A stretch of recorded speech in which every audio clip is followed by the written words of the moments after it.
Bon matin! Ce matin, je suis venue te faire une dernière petite vidéo avant la nouvelle année. Donc, j'ai pris une petite pause des réseaux sociaux depuis le début des vacances, à part quelques petites guidances que je suis allée chercher ici et là. Je me suis tenue à l'écart. Puis, il y avait trois raisons à ça. D'abord, je voulais recharger mes batteries, mon corps était fatigué. Ensuite, obtenir de la clarté, donc créer de l'espace pour obtenir de la clarté sur les prochains pas, les prochaines actions à prendre. Et la troisième raison, c'était pour augmenter mes vibrations, augmenter ma fréquence. Donc, depuis 3, 4 semaines, je reçois beaucoup de guidance en lien avec l'importance d'augmenter mes vibrations. Donc, petite pause qui a été bénéfique, qui a été salutaire. Et là, bien, je suis hyper excitée de me préparer à entrer dans cette nouvelle année que je vois comme un nouveau départ, un nouveau commencement, un nouveau chapitre. Donc, je suis vraiment excitée. Puis, je me prépare comment? D'abord, j'ai fait du ménage, j'ai pris soin de moi. Je suis en train de faire cuire un gâteau pina colada qui sent bon. Un peu comme quand on fait visiter une maison puis qu'on fait cuire des muffins, hein, parce qu'on veut rendre ça invitant pour les futurs acheteurs. Bien, là, tu auras compris que tout est une question d'intention et de vibration. Là. Le gâteau, c'est moi qui vais le manger, mais rendre ça invitant pour ce à quoi j'aspire. Créer de l'espace pour de la nouveauté.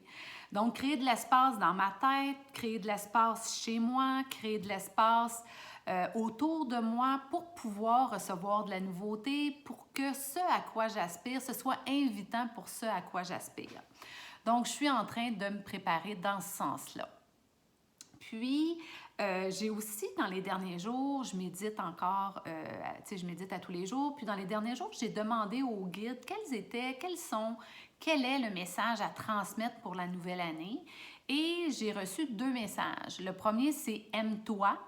Donc, on sait que l'amour de soi est à la base de tout. Donc, ça va être plus que jamais important de travailler sur l'amour de soi. Donc, l'amour de soi permet l'amour de la vie, l'amour des autres. Donc, travailler sur l'amour de soi. Puis, le deuxième message qu'ils m'ont transmis, c'est « Augmente tes vibrations, augmente ta fréquence ». Donc, ça, c'est un message que moi, je recevais, une guidance que je recevais depuis 3, 4 semaines, mais c'est également un message qu'on m'a demandé de transmettre. Donc, vibre à la même fréquence que ce à quoi tu aspires pour pouvoir l'attirer dans ta vie.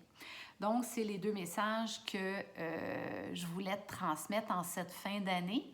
Puis, au retour des vacances, je pourrais partager là, des façons d'y arriver. Donc, c'est ça, je pourrais partager là, peut-être certains outils pour pouvoir y arriver. Et l'autre chose aussi que je voulais mentionner, c'est que Jupiter, qui est la planète de l'abondance, a repris sa marche directe le 30 décembre.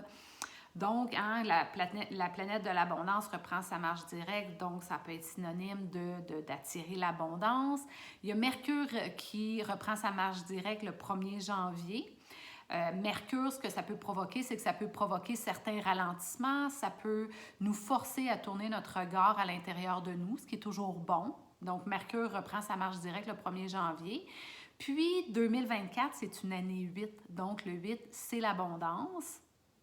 Donc, moi, je perçois que l'année 2024 va être riche en récoltes, puis en récoltes de toutes sortes. Si je regarde mon bilan 2023, j'ai eu une année 2023 vraiment incroyable à plusieurs niveaux. Puis je dirais davantage au niveau personnel, au niveau de mon développement personnel.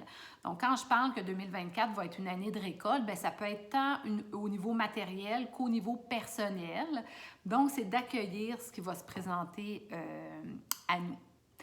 Donc voilà, c'est les messages que je voulais te partager en cette fin d'année. Puis, je voulais te souhaiter bien bonne dernière journée 2023. Je te souhaite une année 2024 au-delà de ce que tu penses possible. C'est le moment d'effacer l'ardoise, c'est le moment de terminer des chapitres, c'est le moment de couper des liens qui ne sont plus une contribution pour toi dans ta vie. C'est le moment c'est ça, vraiment laisser derrière ce qu'il y a à être derrière, puis de s'ouvrir, se projeter vers l'avant, puis d'accueillir ce nouveau départ. Puis une année au-delà de ce que je pense possible, de ce que tu penses possible, comment on fait pour l'avoir? Bien, on le choisit d'abord, hein? On le demande, donc demander d'avoir une année au-delà de ce qu'on pense possible. Et après ça, bien, on demande le chemin. Quel chemin je dois marcher pour me rendre à ce à quoi j'aspire? Puis l'univers, bien, c'est toujours une question de co-création. L'univers va travailler avec toi là, pour t'amener à ce à quoi tu aspires, à réaliser tes rêves les plus grands et tout ça. Donc, je te souhaite une super belle année. Je te dis à très bientôt parce que moi, je vais revenir là, de vacances là, au début janvier. Donc, on va se reparler. Je t'embrasse tout plein. Je t'envoie plein d'amour, plein de lumière, plein de douceur. Puis, bien, c'est ça. Je te dis à très bientôt. Bye bye.